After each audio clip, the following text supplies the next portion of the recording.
અહીં થોડું એવું પીવાય કોઈ દિવસ, કોઈ પીતા જ નથી.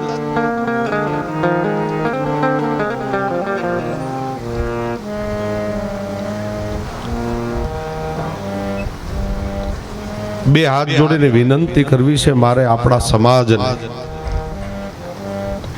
વ્યાસપીઠ ઉપરથી વિનંતી કરવી છે, ખાસ કરીને યુવાન ભાઈઓ થોડાક આ બાબતમાં થોડાક વધારે આગળ નીકળી ગયા છીએ આપણે. સાચું બોલું છું કે ખોટું? થોડીક કૃપા કરો,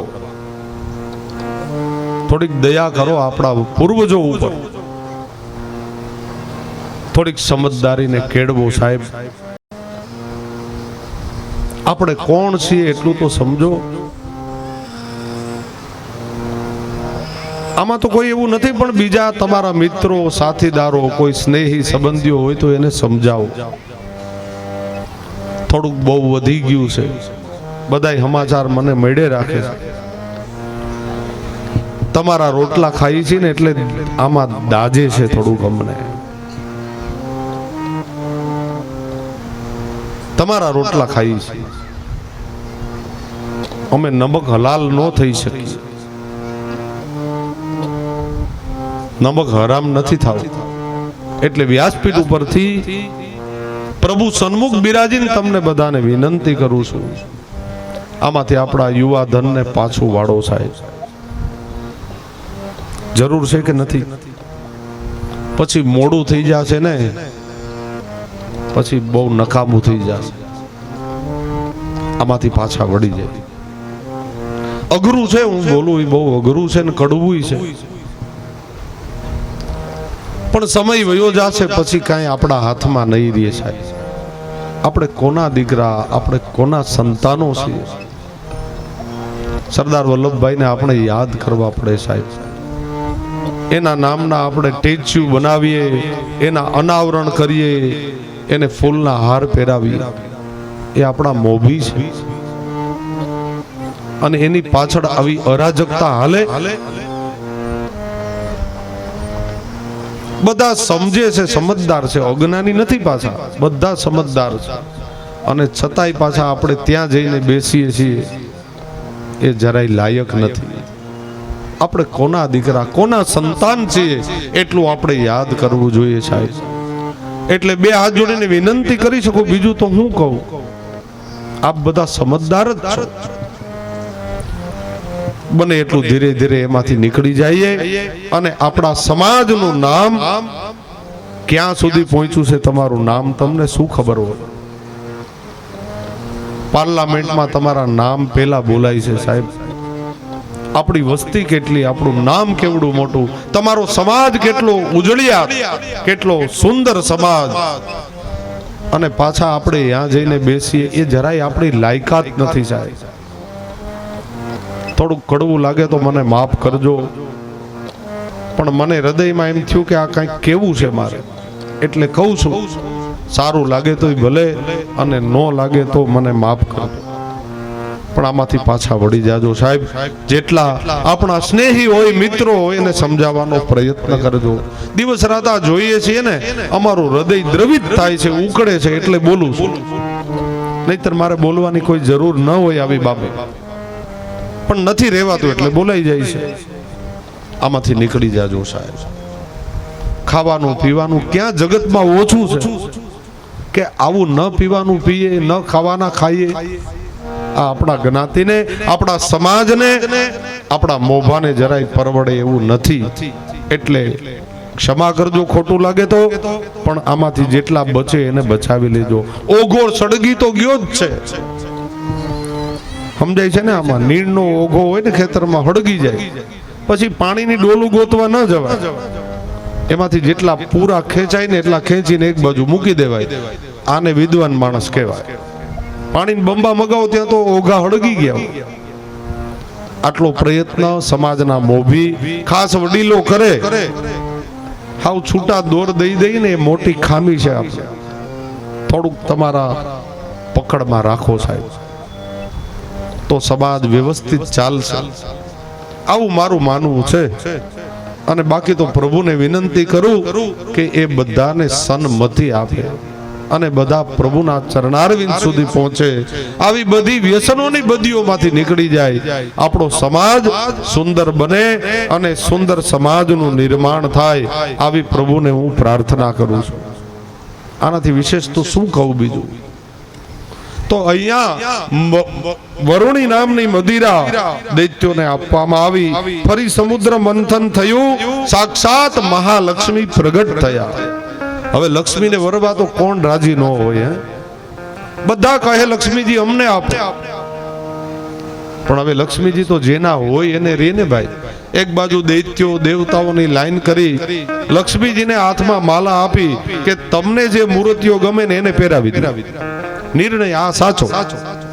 બધા દૈત્યો ઊભા થાય, ઓળખાણ આપે, હું મૂંચનો દીકરો, હું ફલાણાનો દીકરો, આટલી વખત ઇન્દ્રને મેં હરાવ્યો, પોતાની શૌર્યતાની વાતો કરે. હવે આ તો મહાલક્ષ્મી છે ભાઈ.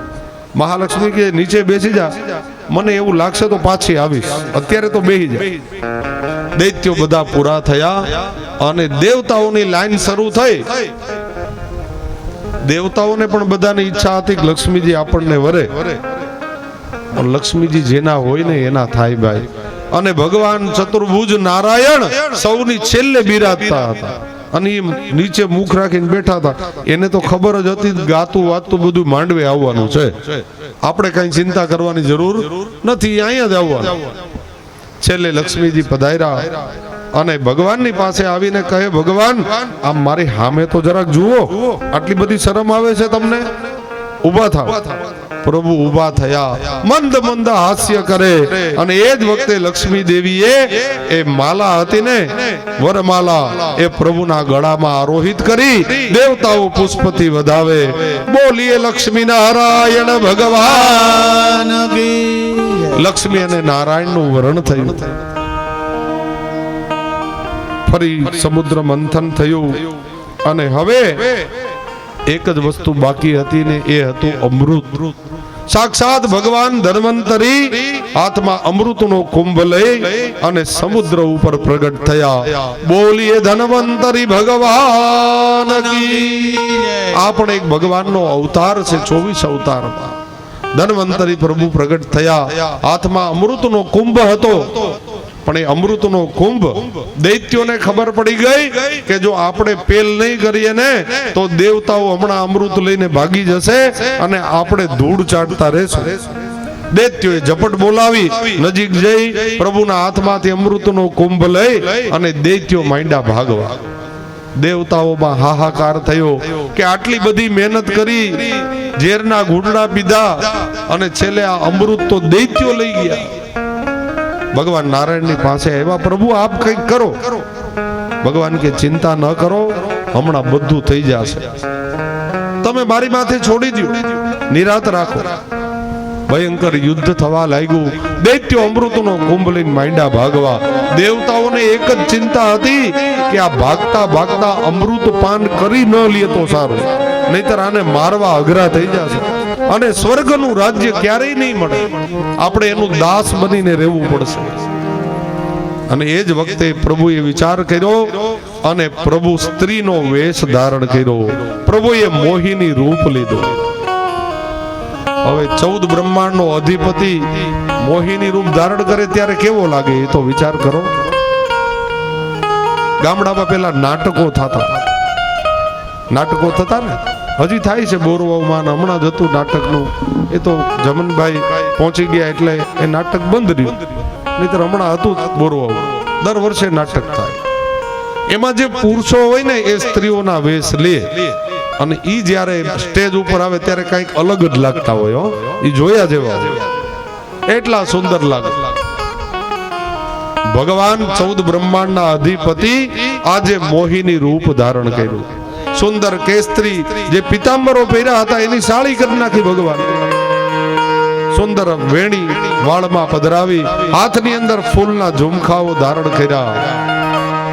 પ્રભુએ સુંદર ચાંદલો કર્યો, સેથો પૂર્યો અને સુંદર વેણી લગાવી અને નવ યૌવના જેવું રૂપ ધારણ કર્યું.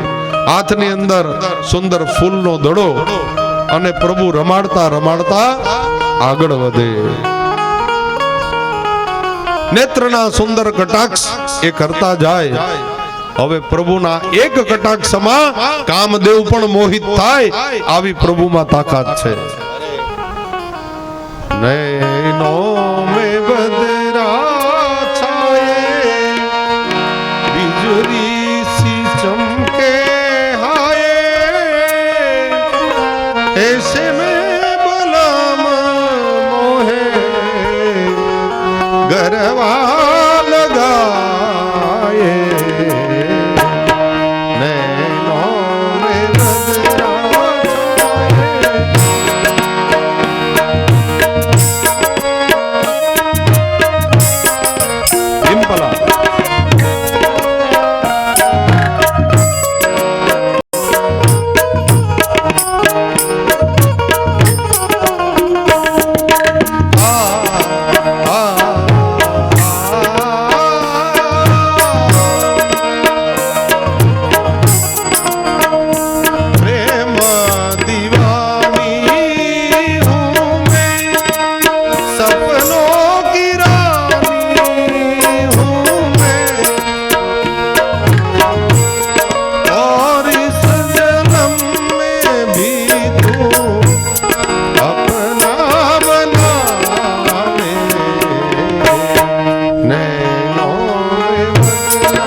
પ્રભુએ રૂપ ધારણ કર્યું. લટકા મટકા કરતા અમૃતનો કુંભ લેવા માટે પ્રભુ આગળ વધે. દૈત્યોને મોહિત કર્યા નેત્રના કટાક્ષ દ્વારા. કરોડો કામદેવ લજ્જિત થાય એવું આજે પ્રભુનું રૂપ બન્યું. સુંદર લટકા મટકા કરતા, કારણ કે દૈત્યોને મોહિત કરવા. દૈત્યો એમને મોહિત થોડા થાય. સુંદર સ્ત્રીનું રૂપ ધારણ કર્યું, મોહિની રૂપ. દૈત્યો ભાગતા હતા, પ્રભુ સામે મળ્યા. દૈત્યોને કહે ક્યાં જાઓ? દૈત્યો કહે અમે ગમે ત્યાં જઈ, તમારે શું કામ? ધીરે ધીરે પ્રભુએ પોતાના મોહનો વિસ્તાર કર્યો. દૈત્યો બધા બે બાકડા બની ગયા. કહે દેવી એ તો કહો તમારા લગ્ન થયા કે નહીં? ભગવાન કે હજી તો કુંવારી છું. તમારા લગ્ન થયા? બોલે નહીં. ભગવાન હવે એને મોહિત કરવા માટે કહે છે તમારામાંથી એકની સાથે જ મારે લગ્ન કરવા છે. દૈત્યો કે અમારી સાથે? બોલે હા. દેવી તો બહુ સારું થાય, તમે કેટલા અદ્ભુત છો. ભગવાન કે પહેલા એ તો કહો કે તમે આમ ભાગીને જતા હતા ક્યાં? બોલે અમે અને દૈત્યો સમુદ્ર મંથન કરતા હતા, અમૃત નીકળ્યું. જો અમે લઈને ન ભાગીએ તો દેવતા ઊભી જાય, એટલે અમે લઈને જઈએ છીએ. ભગવાન કહે તો દૈત્યો એક કામ કરીએ, તમે બંને ભેગા થઈને અમૃત મંથન કર્યું ને, સમુદ્ર મંથન? બોલે હા. તો એનો અડધો ભાગ તો લાગે કે ના લાગે? દૈત્યો કે લાગે તો ખરા. તો પછી કોઈને કઈ તકલીફ ન થાય એવી વ્યવસ્થા હું કરી દઉં તો?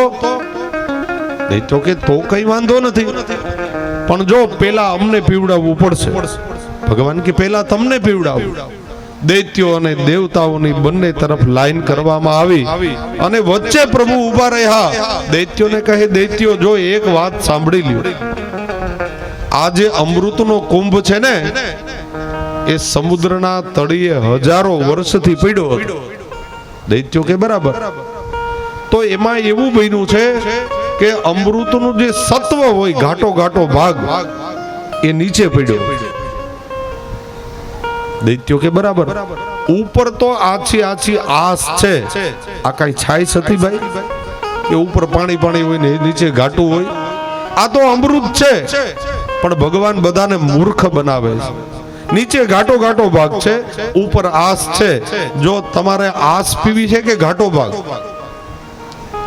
દૈત્યો કે અમે તો ઘાટો ભાગ જ પીએ ને, મહેનત અમે કરી છે, વધારે મહેનત અમારી છે. તો ભગવાન કે તો આછો ભાગ દેવતાઓને પાઈ દઉં? દૈત્યો કે પાઈ દઉં, પણ જો અમારો વારો આવવો જોઈએ. ભગવાન કે વારો આવે જ ને, કેમ ના આવે? માર ખાવામાં. વારો આવશે તમારો. દેવતાઓને બેસાડ્યા, ભગવાન અમૃતનું પાન કરાવે. દેવતાઓ બધા હાથ ધરે, ભગવાન અમૃત પાન કરાવે. પણ એમાં એ દૈત્યોમાં એક રાહુ નામનો દૈત્ય હતો. શિવિકાનો દીકરો છે ભાઈ, જેવો તેવો નહોતો.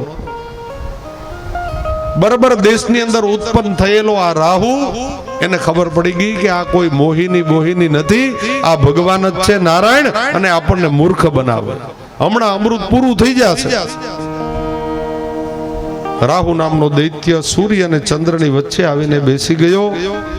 સૂર્ય અને ચંદ્રએ ચાળી ખાધી. ભગવાન જ્યારે પાસે આવ્યા કે પ્રભુ જુઓ આ કોણ છે? આ દૈત્ય છે, તમે આને અમૃત ન આપતા. ભગવાન કે ભાઈ એવી પંક્તિ ભેદ હું ન કરી શકું, મારે એને અમૃત તો આપવું પડે, પણ એનું શું કરવું એ મને ખબર છે, તમે ચિંતા ન કરો.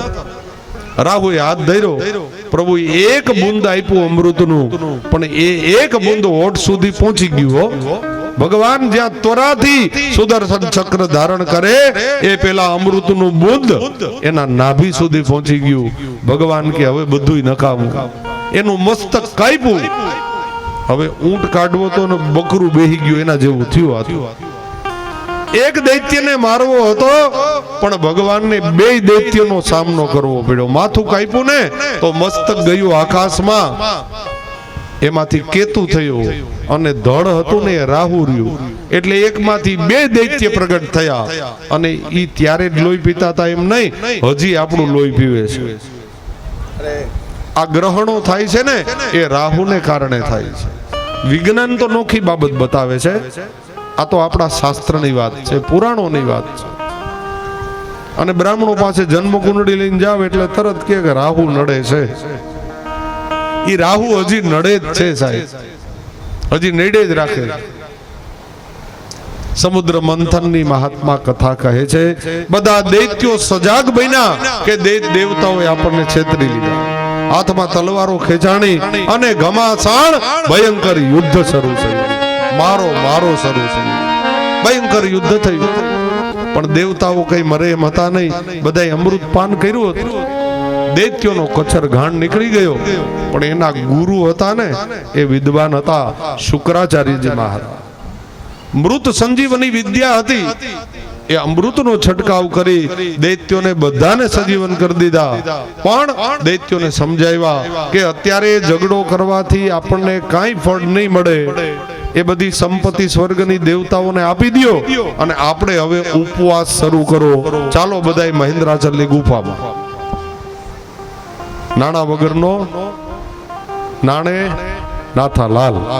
બરાબર ને? નાણા હોય તો દેવતાઓની કિંમત છે, નહીતર એની કઈ કિંમત નથી સાહેબ. એટલે સ્વર્ગની સંપત્તિ મેળવી બધા સ્વર્ગમાં ગયા, અને આ બાજુ દૈત્યો હવે માંડ્યા પીડા પામવા. એમાં સર્વથી મોટા એક બલિરાજા હતા. એ પરમ વિજ્ઞાની અને જ્ઞાની હતા.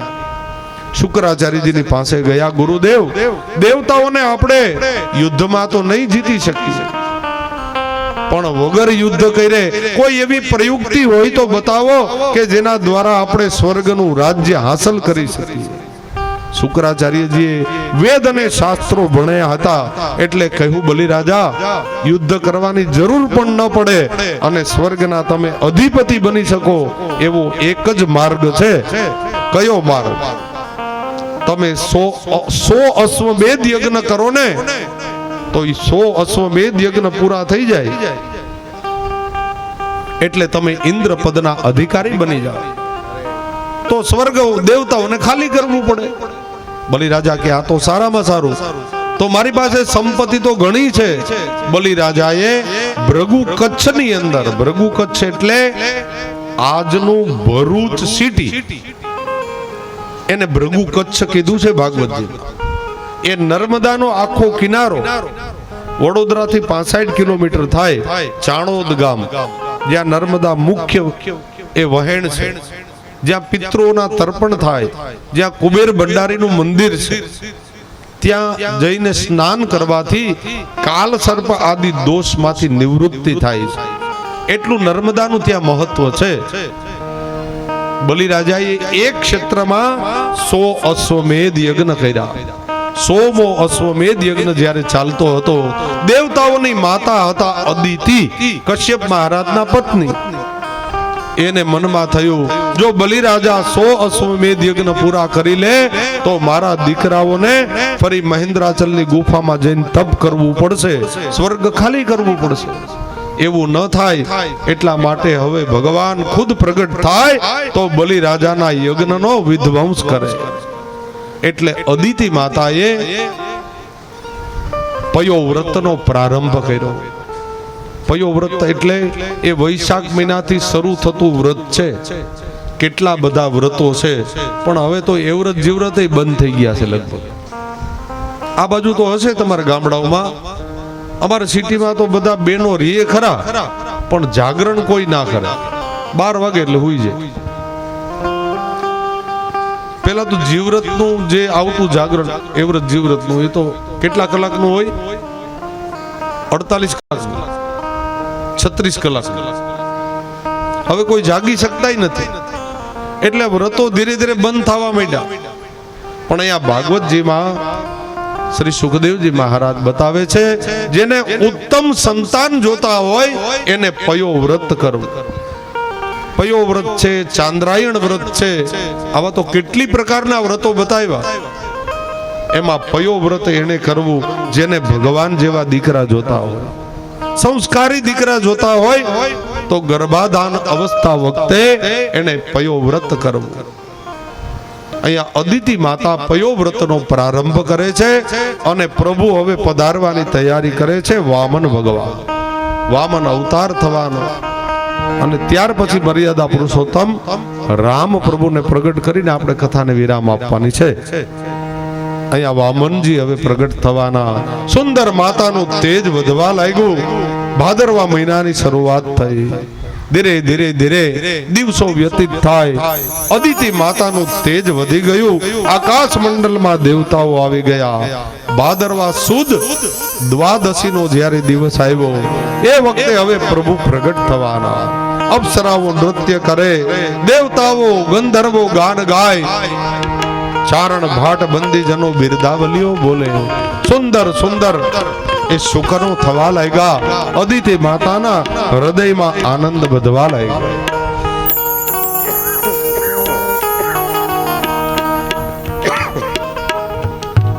અદિતિ માતાના હૃદયમાં આનંદ વ્યાપ્ત થયો. ધીરે ધીરે મધ્યાહન કાળ શરૂ થયો.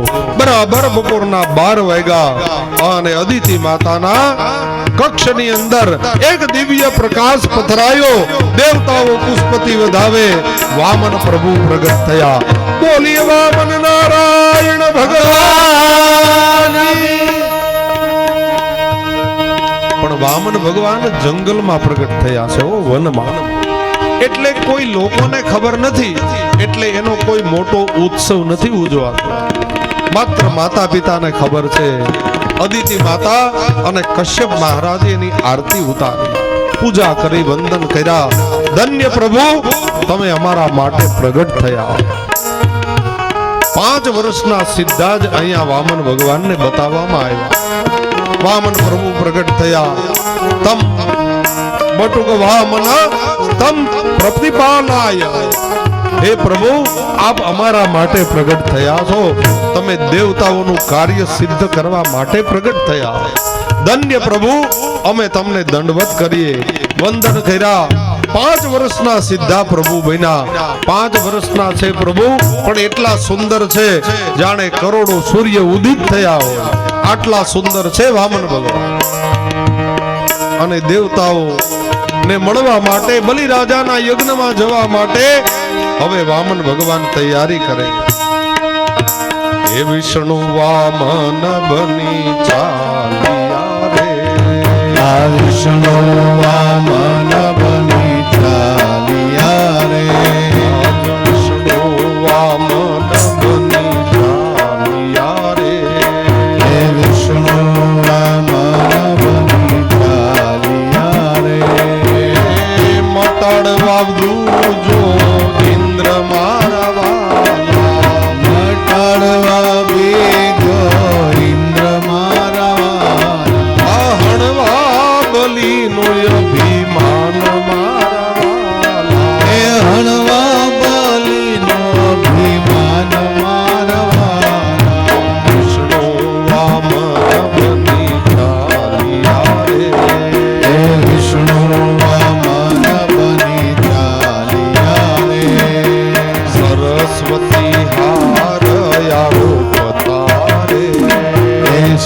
સરસ્વતી હાર હારો પતાવે એને માતા પીરસે ભગવાન મારા વાલા. એની માતા પીરસે ભગવાન મારા વાલા. આ વિષ્ણુ વામન બની ચાલ્યા રે. હે વિષ્ણુ વામન બની ચાલ્યા રે. એ મટાડવા તુજો ઇન્દ્ર મારા વાલા. હે મટાડવા દૂધો ઇન્દ્ર મારા વાલા. વામન બની ચાલ્યા રે. વિષ્ણુ વામન બની ચાલ્યા રે. કરુણા સિંધુ ક્યાં ચાલ્યા રે. હે કરુણા સિંધુ ક્યાં ચાલ્યા રે.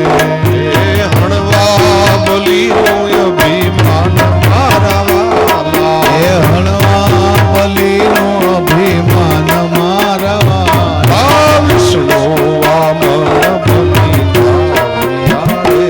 હે વિષ્ણુ વામન બની ચાલ્યા રે. એ મટાડવા દુજો ઇન્દ્ર મારા વાલા. હે મટાડવા દૂધો ઇન્દ્ર મારા વાલા. વિષ્ણુ વામન બની ચાલ્યા રે. હે વિષ્ણુ વામન બની ચાલ્યા રે. વિષ્ણુ વામન બની વિષ્ણુ વામન બની ચાલ્યા રે. એ મટાડવા દુજો ઇન્દ્ર મારા વાલા. મટાડવા દૂધો ઇન્દ્ર મારા વાલા. આ વિષ્ણુ વામન બની વિષ્ણુ વામન બની ચાલ્યા રે. પ્રભુ ધીરે ધીરે માતા પાસેથી ભિક્ષા લઈ અને ભૃગુ કચ્છ જવા માટે પ્રભુ રવાના થયા. ધીરે ધીરે બલિરાજાના નગરમાં આવ્યા, જ્યાં બલિરાજાનો સોમો અશ્વમેધ યજ્ઞ ચાલે છે. યજ્ઞની દીક્ષામાં બલિરાજા અને એના પત્ની બેઠા હતા. શુક્રાચાર્ય અને હજારો બ્રાહ્મણો આ યજ્ઞ કરાવતા હતા. સોમો આ છેલ્લો અશ્વમેધ યજ્ઞ હવે પૂરો થવામાં થોડી જ વાર હતી. એ વખતે વામન પ્રભુ 5 વર્ષના બાળકનું રૂપ ધારણ કરી અને બલિરાજાના યજ્ઞશાળામાં પધાર્યા. દૂર હતા ને તો બલિરાજાને પણ એમ થયું કે આ સાક્ષાત નારાયણ પધાર્યા કે શું. કોઈ કહે કે સૂર્ય નારાયણ પધારે છે, કોઈ કહે કે આ તો સાક્ષાત બ્રહ્માજી પધારે. નજીક આવ્યા ત્યારે ખબર પડી આ તો પવિત્ર બ્રાહ્મણ છે. બલિરાજા યજ્ઞની દીક્ષામાંથી ઊભા થઈ મુખ્ય દરવાજા પાસે આવ્યા. કહે પધારો પધારો બ્રાહ્મણ દેવતા, આજ મારા પિતૃઓ પ્રસન્ન થયા કે આપ જેવા પવિત્ર બ્રાહ્મણ મારા યજ્ઞની અંદર પધાર્યા. કહો કે આજ મારો યજ્ઞ સિદ્ધ થઈ જશે. વામન ભગવાન કે બલિરાજા જાણે કઈ જાણતા જ ન હોય ને એમ પ્રભુ બધું પૂછે છે. કારણ કે ભગવાન 5 વર્ષના બાળક બનીને આવ્યા છે, એટલે જેમ આવ્યા એ પ્રમાણે જ વર્તવું પડે ને. બલિને કહે, બલી રાજા આ તે શું આદરી છે, શું કરે છે આ બધું બ્રાહ્મણોને ભેગા કરીને? અરે પ્રભુ, આ અશ્વમેધ યજ્ઞ ચાલે, આ સોમો અશ્વમેધ યજ્ઞ છે મારો. આ યજ્ઞ પૂરો થશે ને એટલે હું ઇન્દ્ર પદને પ્રાપ્ત કરીશ મહારાજ. હું ઇન્દ્ર બની. વામન પ્રભુ કહેતો તો બહુ સારી વાત, તો આ છેલ્લો યજ્ઞ છે. બોલે હા, પણ ભૂદેવ આપ પધાર્યા જ છો તો મારા યજ્ઞમાં પધારો. હું તમને કાંડું બાંધું અને તમે થોડા મંત્રોચ્ચાર કરો તો તમને હું દક્ષિણા આપીશ. વામન ભગવાન કે બલિરાજા, જો હું અહીંયા યજ્ઞમાં બેસવા માટે કાંડું બંધાવા નથી આવી, મેં તો બહુ તમારા વખાણ સાંભળ્યા ને એટલે હું અહીંયા આવ્યો છું. બલિરાજા કે વખાણ? બોલે હા, તું બહુ દાતાર છો, બહુ દાન કરે છે. બલિરાજા કે હા, એ તો અમારો સ્વભાવ છે દાન કરવાનો. અને હજારો બ્રાહ્મણો આવ્યા, મેં કોઈને નારાજ નથી કર્યા મહારાજ. જેટલા વિપ્ર દેવતાઓ આવ્યા, બ્રાહ્મણો આવ્યા, સાધુ સંતો આવ્યા, બધાને મેં આપ્યું જ છે. વામન ભગવાન જો હવે એને થોડીક ચાવીઓ ટાઈટ કરે છે, જરાક ફૂલાવે છે બલિરાજા. સામા માણસ પાસેથી કંઈક લેવું હોય તો એની હારી હારી વાતો તો કરવી જ પડે ને. તઈએ તો આપે, નહીતર થોડા આપે. વિપ્ર દેવતા સમજે છે કે આના વખાણ કરો તો જ આપશે. બલિરાજાના ખૂબ વખાણ કર્યા. બલિરાજાને કહે, બલિરાજા તમે આટલું બધું દાન કરો એમાં કઈ નવાઈ નથી હો. બલિરાજા કે કેમ? અરે એમાં શું મોટી એ નવાઈ છે? તારો પિતા કોણ હતો? તારા દાદા કોણ? અને એના પિતા કોણ? અરે તું તો વિરોચનનો દીકરો છો. તારા દાદા પ્રહલાદ પરમ ભગવદી ભક્ત હતા, તું એનું સંતાન છો. તું ઉદાર જ હો ને, તું થોડો લોભી હો. બલિરાજા ફૂલાઈ ગયા અને કહે છે, મહારાજ તમે શું માગવા આવ્યા એ કહો. વામનજી કહે, જો બલિરાજા તું પેલા વચન આપને તો હું માગું. બલિરાજાએ કહ્યું, પેલા એ કહો કે તમને આ મારા પિતા દાદાના નામ કેમ આવડ્યા? જો ભગવાન ફસાઈ ગયા હો અહીંયા. 5 વર્ષના બાળકને આટલા નામ આવડે? વિરોચન ને પ્રહલાદ. ભગવાન કે આ હાડું ખોટું તો થઈ ગયું થોડું, કારણ કે રૂપ બદલું છે ને, એટલે આવેશમાં ઘણી બધી ભૂલ થવાની શક્યતા હોય. ભગવાનથી ભૂલ થઈ. બોલે આ બધા નામ લેવાની જરૂર નહોતી, મનમાં બોલે. પણ ભગવાને પાછી વાત ફેરવી નાખી. બલિરાજા મને થોડા તારા દાદાના નામ આવડે, પણ તારા ગામના પાદરમાં અમુક સ્ત્રીઓ રાસ લેતી હતી. તું આ છેલ્લો યજ્ઞ કરસ ને, એટલે બધા બૈરાઓ રાસ લેતા હતા. અને એ રાસ લેતા લેતા એ ગીતમાં તારા દાદા ને પરદાદાના નામ આવતા હતા. એ હું સાંભળતો હતો, એટલે મને નામ આવડે. બલિરાજા કે તો બરાબર છે, બાકી તમને આટલા બધા નામ ક્યાંથી આવ્યા? બલિરાજા તારા પિતરો બધા ઉદાર હતા, તું પણ ઉદાર છો, એમાં કઈ નવાઈ નથી. બલિરાજા કે મહારાજ માગો, તમારે જોઈએ તે માગો, 100-200 ગામ આપી દઉં. વામન ભગવાન હસે છે, એમ નહીં બલિરાજા, તું પેલા વચન આપ. બલિરાજા કે મહારાજ તમને મારા વચનમાં તમને ભરોસો નથી? વામનજી કે ભરોસો કોઈ ઉપર કરાય નહીં, પેલા તું વચન આપ. અરે મહારાજ બચન ચૈલો બલરાવ, બચન કાજ હરચંદ નીચ ઘેર નીર સમોયો. વચનની કઈ કિંમત તો હોય કે નહીં મહારાજ? તમને મારા વેણ ઉપર ભરોસો નથી? વામન ભગવાન કે પેલા વચન આપ. બલિરાજા કે જાવ, વચન આપ્યું, તમે જે માગશો એ જ મળશે. વામન પ્રભુ કહે છે, બલિરાજા બીજું મારે કાંઈ જોતું નથી, તું પૃથ્વીનું દાન આપે છે ને? બલિરાજા કે હા. તો એક જ વરદાન જોઈએ છે, મારે 3 ડગલા પૃથ્વીનું દાન જોઈએ, અને એ તારા પગલા નહીં, મારા. બલિરાજા હસવા લાગ્યા. અરે મહારાજ તમે તો ઉંમરે નાની ને તમારી બુદ્ધિ નાની છે. વામન ભગવાન કી તો હમણાં ખબર પડશે કોની બુદ્ધિ નાની છે. તું શાંતિ રાખ. વામન પ્રભુ કહે, બલિરાજા જો હું એકલો ને એમાંય બ્રહ્મચારી, મારે 3 ફૂટની જગ્યા જોઈએ. મારે સંધ્યા પૂજા કરવી હોય ને, મને કોઈ ઉઠાડે નહીં, બસ આપણી જમીન હોય તો એના ઉપર પૂજા થાય. કાલે ઓટલા ઉપર બેઠો તો એક બેને મને ઉઠાડ્યો, મારી સંધ્યા અધૂરી રહી. બસ એટલા માટે આ દાન લેવા આવ્યો, બાકી મારે પૃથ્વીને શું કરવી?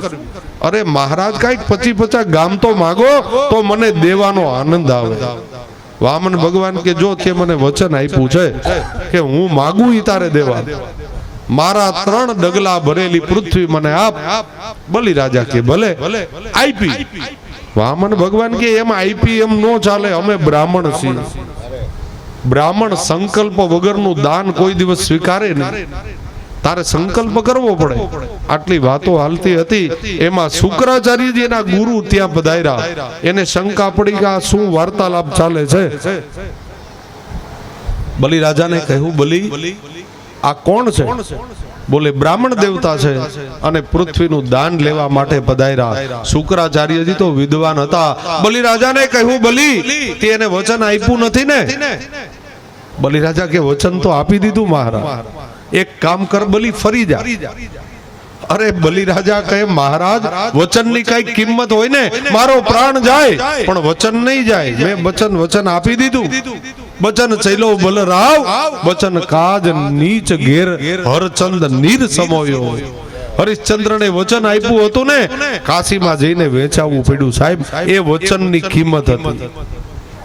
પણ હવે આવું કઈ નથી રહ્યું, એટલે આપણે કઈ મૂંઝાવવું નહીં. આ તો પેલાની વાતો છે. વચનની કિંમત હતી સાહેબ. અને આજે તો આમ બોલી અને આમ બધું. જય શ્રી કૃષ્ણ. વચનની કિંમત હતી. વચન માટે માણસો પોતાના બલિદાન આપી દેતા, દેહના બલિદાન આપી દેતા. એ વચનની કિંમત હતી. બલિરાજા કે મહારાજ તમે માગી લ્યો. અરે મહારાજ માગ્યું તો ખરા. શુક્રાચાર્યજી કહે હજી ફરી જા. આ વામન નથી, આ વિરાટ છે, આ ભગવાન છે. તું નથી ઓળખતો, હું ઓળખું છું. બલિરાજા કે હવે ભગવાન હોય ને તોય મને ગૌરવની વાત છે કે 3 ભુવનનો અધિપતિ આજ મારા આંગણે ભિખારી બનીને આવ્યો. તો આનાથી વધારે શું જોઈએ બીજું? મારા ઘરે માગવા આવ્યા પ્રભુ, તો પછી આનાથી વધારે જોઈએ શું બીજું? આખું જગત જેની પાસે માગે, આજ એ પ્રભુ મારા દ્વારે માગવા આવ્યા હોય તો એમાં જ મારી સામર્થ્યતા છે. હાથમાં જળ લેવા ગયા. શુક્રાચાર્યજી હજી શાંતિ ન થઈ ને ટીડનું રૂપ લઈને અંદર ફસાઈ ગયા. જલ જારી નાળચામ. ભગવાન કે આ શુક્રાચાર્યજીને હજી હક નથી, આને કઈક મારે જ્ઞાન આપવું પડશે. દર્ભની સડી લઈ નાળચામાં ફટકારીને શુક્રાચાર્યજીની એક આંખ ફોડી નાખી. શુક્રાચાર્યજી બહાર પધાર્યા. આંખ ફોડી એટલે આંખ નહોતી ફોડી હો. પ્રભુએ એને દિવ્ય દ્રષ્ટિ આપી કે તમે આવા પદ ઉપર બેઠા હો ને પછી તમારાથી વય મનુષ્ય ન રખાય. આ નીચો ને આ ઊંચો ને એવું મહાપુરુષોને ન હોવું જોઈએ. બધા માટે સમાન દ્રષ્ટિ હોવી જોઈએ. એટલે સમાન દ્રષ્ટિ, દિવ્ય દ્રષ્ટિ ભગવાને એને પ્રદાન કરી. શુક્રાચાર્યજીનો ઉદ્ધાર કર્યો. શુક્રાચાર્યજી કહે બલિરાજા હજી ફરી જાઓ, ભિખારી બની જાય. બલિ કહે જે થવું હોય તે થાય. હાથમાં જળ આવ્યું. શુક્રાચાર્યજીને ભગવાન કહે છે શુક્રાચાર્યજી તમે એના ગુરુ છો, સંકલ્પ કરાવો. શુક્રાચાર્યજી કે હું બધું ભૂલી ગયો ભાઈ, મારી ઉંમર થઈ ગઈ, મને બધા મંત્રો ભૂલાઈ ગયા. ભગવાન કે કોઈ વાંધો નહીં, હું સાંદીપની આશ્રમમાં ભણ્યો જ છું. લાવો હું સંકલ્પ કરાવું. બોલો 3 વાર વિષ્ણવે નમઃ. ઓમ ત્રીણી પદા વિચક્રમે વિષ્ણુરગોપા અદાભ્યઃ અતો ધર્માણિ ધારયન્ન. આ મંત્ર પૂરો થાય અને જળ નીચે પડે ન પડે એ જ વખતે વામનમાંથી ભગવાન ધીરે ધીરે ધીરે વિરાટ બની ગયા. પ્રભુ ધીરે ધીરે વિરાટ બન્યા. એના પ્રભુના ચરણારવિંદ એ રસાતાલમાં ગયા અને પ્રભુનું શીશ એ આકાશમાં ગયું. એક ચરણ અને બીજા ચરણમાં તો 14 બ્રહ્માંડને પ્રભુએ માપી લીધા. બલિરાજા આભો થઈને ઉભો રહ્યો. એટલું અધર જોયું તો ઉપરનો મુગુટ નીચે પડી ગયો. પ્રભુને ન પામી શક્યો. પ્રભુ પાસે 2 હાથ જોડીને ઉભો રહ્યો. ધન્ય ધન્ય પ્રભુ.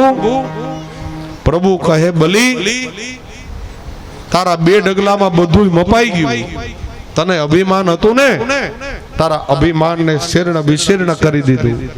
હવે એક કામ કર બલિરાજા, 3જું ડગલું ક્યાં મૂકવું એ બતાવ. તે મને 3 ડગલાનું દાન આપ્યું છે, 3જું ક્યાં પધરાવ? અને જો આ દાન મને નહીં આપને તો તું નરકમાં જાય. બલિરાજા હસતા હસતા કહે પ્રભુ આપ મને નરકમાં જવાની ધમકી આપો છો? બોલે હા, 3જું ડગલાનું દાન નહીં આપતો તો નરકમાં જાય. હસતા હસતા બલિરાજા કહે પ્રભુ એક ચરણારવિંદમાં પૃથ્વીના બધા લોક તમે માપી લીધા? બોલે હા. અને બીજા ડગલામાં બીજા ચરણારવિંદથી આપે ઉપરના બધા લોક માપી લીધા. એમાં વચ્ચે નરક આવ્યું કે નહીં? ભગવાન કે હા વચ્ચે નરક આવે. તો એક વાત કરો, આપના ચરણારવિંદ જ્યાં પડે પછી ઈ નરક રીએ? ભગવાન કે નો રીએ. તો પછી હવે મને ધમકી શું કામ આપો છો નરકની? નરક હવે રહ્યું જ નથી પ્રભુ, કે ત્યાં જવાની વ્યવસ્થા જ નથી. હવે તો આપના ચરણારવિંદમાં રાખો અને આપનું 3જું ચરણારવિંદ મારા મસ્તક ઉપર પધરાવો, એટલે મારી બુદ્ધિ પણ પવિત્ર થાય અને મારું દાનનો વિધિ પૂરો થાય.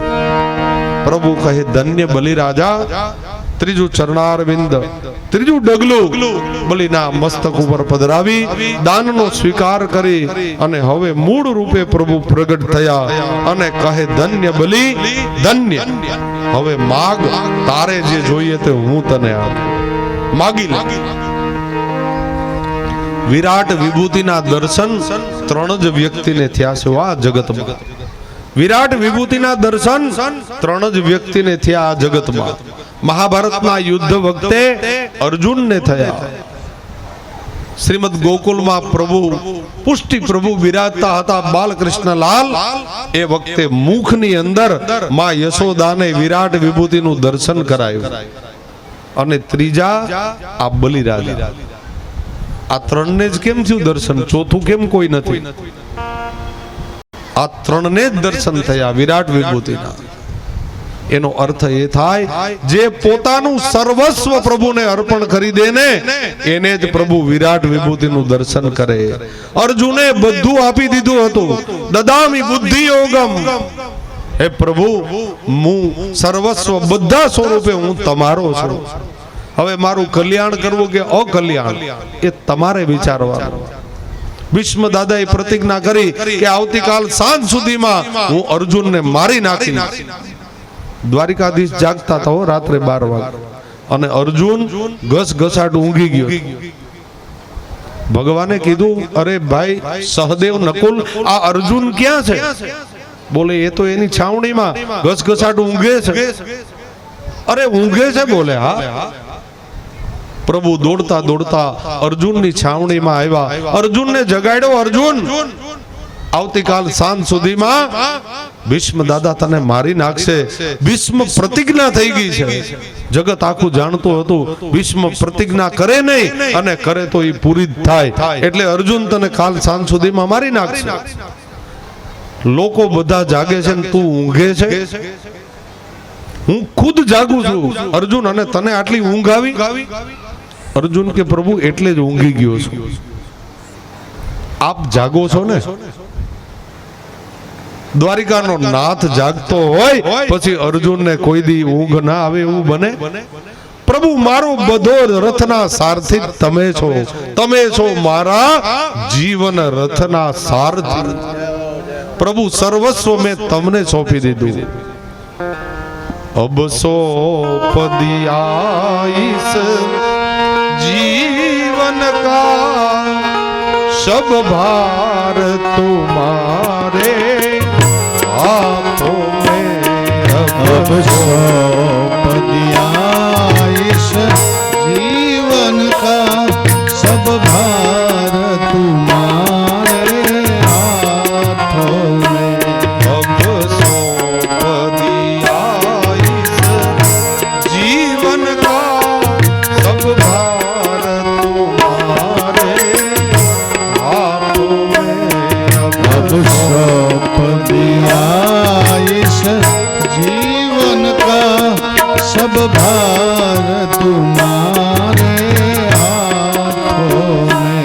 अब जीत तुम्हारे हाथों में. अब जीत तुम्हारे हाथों में. और हार तुम्हारे हाथों में. हार तुम्हारे हाथों में. अब सौंप दिया इस जीवन का सब भार तुम्हारे हाथों में. अब सौंप दिया इस जीवन का सब भार तुम्हारे हाथों में. अब सौंप दिया इस जीवन का सब भार तुम्हारे हाथों में. अब सौंप दिया इस जीवन का सब भार तुम्हारे हाथों में. જેણે સર્વસ્વનું દાન કર્યું ને ભાઈ એને વિરાટ વિભૂતિનું પ્રભુએ દર્શન કરાયું. આ ત્રણ જ એવા મહારથી હતા જેને પ્રભુએ સર્વસ્વનું દાન આપ્યું. બલિ રાજાને કહ્યું, બલિ હવે માગી લે તારે જે જોઈએ તે. બલિ રાજા કે પ્રભુ આપણા દર્શન થઈ ગયા, હવે બીજું શું માગીએ? આપ જ મળી ગયા, હવે શું માગીએ? આપ ન હો ને ત્યાં સુધી બધી વસ્તુની જરૂર પડે. આપ મળી જાવ ને એટલે જીવનમાં સંતોષ આવી જાય. જેના ઉપર પ્રભુ બિરાજતા હોય ને એ કોઈ દિવસ કોઈ પદાર્થની કામના ન કરે સાહેબ, અને પ્રભુ પાસે ક્યારેય કઈ માગે પણ નહીં. જેના ઘરમાં પ્રભુ એ બિરાજતા હોય ને ત્યાં પૂરેપૂરો સંતોષ પણ એ ઘરમાં જ હોય. એને પછી કઈ ઘટે નહીં, એને બધું વધે. જ્યાં પ્રભુ નથી ને ત્યાં જ બધું ઘટે છે. પ્રભુ બિરાજે પછી કઈ ઘટે જ નહીં. અહીંયા સુખદેવજી મહારાજ કહે છે, બલિ રાજાએ પ્રભુને કહ્યું દેવું હોય તો એક વસ્તુ. પ્રભુ કહે હું તને સૂતલ પાતાલનું રાજ્ય આપી દઉં, ત્યાં જા અને આ મનવંતર જ્યારે પૂરો થશે ત્યારે બલિ ઇન્દ્ર પદની પ્રાપ્તિ કરશે. આ મનવંતર જ્યારે પૂરો થશે, ભગવાને વચન આપ્યું, ભગવાને સૂતલ પાતાલ આપ્યું. બલિ રાજાએ કહ્યું પ્રભુ એમ નહીં, તમે મારી રક્ષા કરવા ભેગા આવો તો લઉં, તો સૂતલ પાતાલનો રાજા બનું. હવે આમાં બલિ રાજાએ કઈ બાકી રાખ્યું? જેના મહેલની ચોકી ખુદ ઠાકોરજી કરે, પ્રભુ કરે. હે, ત્રણ ભુવનનો અધિપતિ જ્યાં લાકડી લઈને ઉભો હોય, હવે એને કઈ બાકી રાખ્યું? એમાં બલિ રાજાએ બધું માગી લીધું. પ્રભુ ગયા, ઘણો સમય થયો. નારદજી આવ્યા વૈકુંઠમાં, લક્ષ્મી દેવીને સુકાયેલા જોયા. માં આમ કેમ થઈ ગયા? ઉપવાસ પડે? બોલે કેટલા ઉપવાસ? પ્રભુ ગયા, હજી આવ્યા નથી. કેટલા મહિના થયા? નાળિયેરી પૂનમના દિવસે લક્ષ્મીજી આવ્યા, બલિ રાજાને રક્ષા બાંધી અને એને ભાઈ બનાવ્યા. બલિ રાજાએ કહ્યું દેવી માગી લ્યો જે જોઈએ તે. બોલે કાંઈ જોતું નથી. ઓલો બટુક વામન છે ને તારા દરવાજે, તારી રક્ષા કરવા વાળો, હું એને લેવા આવી છું, કારણ કે મારા નગરમાં બહુ ચોરી થાય છે. બલિ રાજા કે લક્ષ્મીજી છો એમ કયો ને. ત્યારથી રક્ષા બાંધવાનો રિવાજ પણ શરૂ થયો. બલિ રાજાએ બેન બનાવ્યા અને લક્ષ્મી નારાયણ બંને પ્રગટ થયા અને બલિ રાજાએ એની આરતી ઉતારી, એને વંદન કર્યા. 4 મહિના દરેક દેવતાઓનો વારો શરૂ થયો. આપણા પ્રભુ એટલે કે ભગવાન નારાયણ અષાઢ મહિનાની એકાદશી દેવ પોઢીને દિવસે એ પાતાળમાં ગયા હતા અને બરાબર આજે ઉપર પધારે છે. એટલે આજે દેવ પ્રબોધિની એકાદશી છે. એકાદશીની બધાઈને વધાઈ અને જાજાથી જય શ્રી કૃષ્ણ. આ દેવ પ્રબોધિની એકાદશી. પ્રભુ આજે પાતાળમાંથી બહાર આવે અને મહાદેવજીનો વારો શરૂ થાય. આજથી મહાદેવજીની રક્ષા કરવા જાય, પછી બ્રહ્માજીનો વારો. અહીંયા બલિ રાજાને પ્રભુએ ધન્ય કર્યા. પ્રભુ વૈકુંઠમાં પધાર્યા અને આ તરફ કૃતમાલા નદીને કિનારે આ છેલ્લું ચરિત્ર છે અષ્ટમ સ્કંદનું. સત્યવ્રત મનુ મહારાજ હતા, એમની પરીક્ષા કરવા માટે મત્સ્ય રૂપે પ્રભુ પધાર્યા હતા. નાની માછલી થઈને આવ્યા ખોબામાં, કહ્યું મને મોટા માછલા મારી નાખશે, તું તારા ઘેરે મને પધરાવી જા. સત્યવ્રત મનુ પોતાને ઘેરે લઈ ગયા. કુંડમાં પધરાવ્યા તો કુંડથી મોટા થયા, નદીમાં પધરાવ્યા તો નદીથી મોટા થયા, અને સમુદ્રમાં પધરાવ્યા તો સમુદ્રથી પણ એ માછલું મોટું થયું. સત્યવ્રત મનુને સમજાઈ ગયું કે આ કોઈ દેવ છે, કોઈ ભગવાન છે. પ્રાર્થના કરી ત્યારે મત્સ્ય રૂપે પ્રભુ પ્રગટ થયા. બોલીએ મત્સ્ય નારાયણ ભગવાન મત્સ્ય રૂપે પ્રભુ પધાર્યા. સત્યવ્રત મનુને કહ્યું હું તારી પરીક્ષા લેતો હતો, પણ તું પરીક્ષામાં પાસ થયો. તું મારો ભગવત ભક્ત છો, એટલે હું તને એક કાર્ય સોંપવા આવ્યો છું. એ તારે મારું કાર્ય પાર પાડવાનું છે. સત્યવ્રત મનુ કે બોલો મહારાજ. આજથી 7મે દિવસે ભયંકર ઉલ્કાપાત થશે. જેમ હાથીના સૂંઢમાંથી ધારાઓ વહે એમ વરસાદ પડશે, મહાપ્રલય આવશે, અને એ પ્રલયના જળમાં હું જ્યાં સુધી પ્રલય રહેશે ત્યાં સુધી તારી રક્ષા કરી. ભગવાન પણ મારે શું કરવાનું? સત્યવ્રત મનુ કહે, પ્રભુ મને કાર્ય સોંપવું હોય તે સોંપી દો. મનુ તારે બીજું કંઈ કરવાનું નથી. જેટલી ઔષધિ છે ને એના મૂળિયા, ચારે ચાર વેદ, આ બધું લઈ અને તારે હું નાવ જે મોકલું એ નાવની અંદર બેસી જવાનું. જ્યાં સુધી પ્રલય કલ્પ રહેશે ત્યાં સુધી હું ખુદ તારી રક્ષા કરીશ. અને પ્રલય કલ્પ જ્યારે પૂરો થાય, પ્રલયના જળ ઓસરી જાય, નાવ જમીન ઉપર આવે, ત્યારે ફરી વખત તારે વેદની સ્થાપના કરવાની અને ઔષધિના મૂળ અને અન્નના બીજ એ બધું તારે વાવવાનું. જ્યાંથી ફરી વખત જગતનો એ વિકાસ શરૂ થશે. પ્રલય કાળ આવ્યો, સમુદ્રના જળ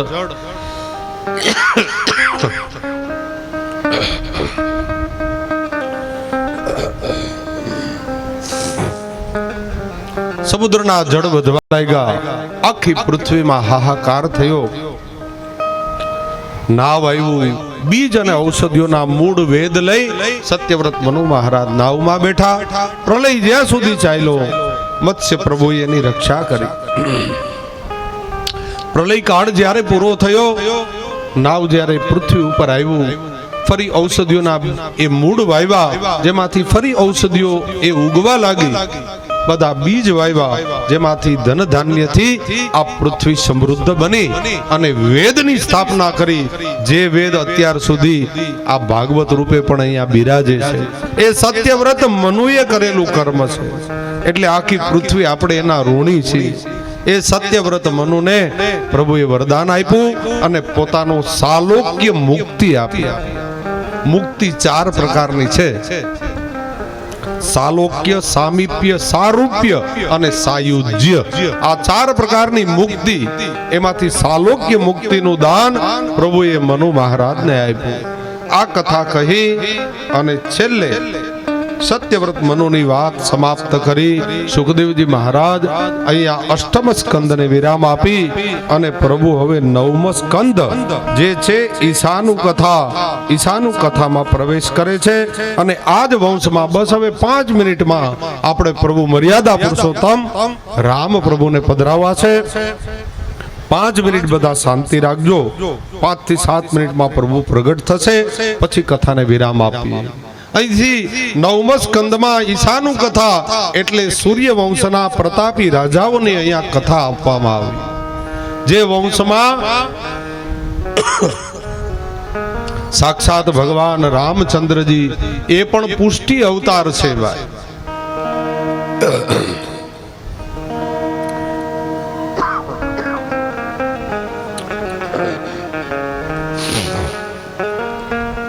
કારણ કે પ્રભુએ બધા ઉપર કૃપા જ કરી છે, એટલે પુષ્ટિ અવતાર છે. પ્રભુ રામ મર્યાદા પુરુષોત્તમ હવે પ્રગટ થવાના. સૂર્યવંશના પ્રતાપી રાજાઓની મહાત્મા કથા કહે છે. શ્રી શુકોવાચ કથિતો વંશ વિસ્તારો ભવતામ સોમ સૂર્યયો રાગનામ ચોભયવંશાનામ ચરિતમ પરમાદ્ભુતમ.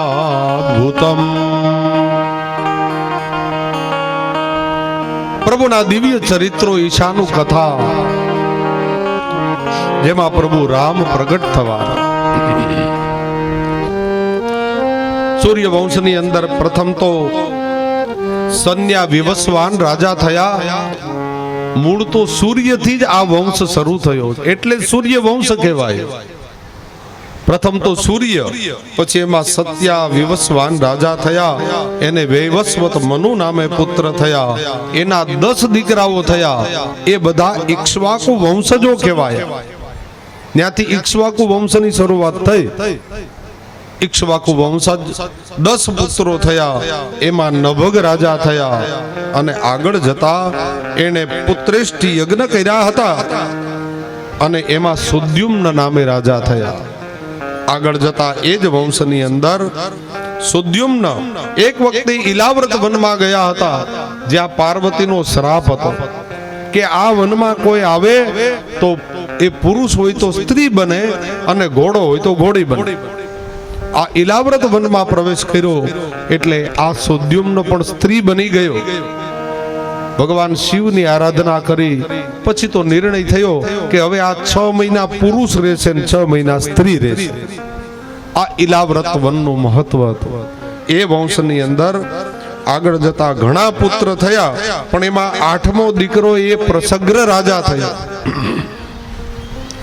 આ સૂર્યવંશના પ્રતાપી રાજાઓ છે.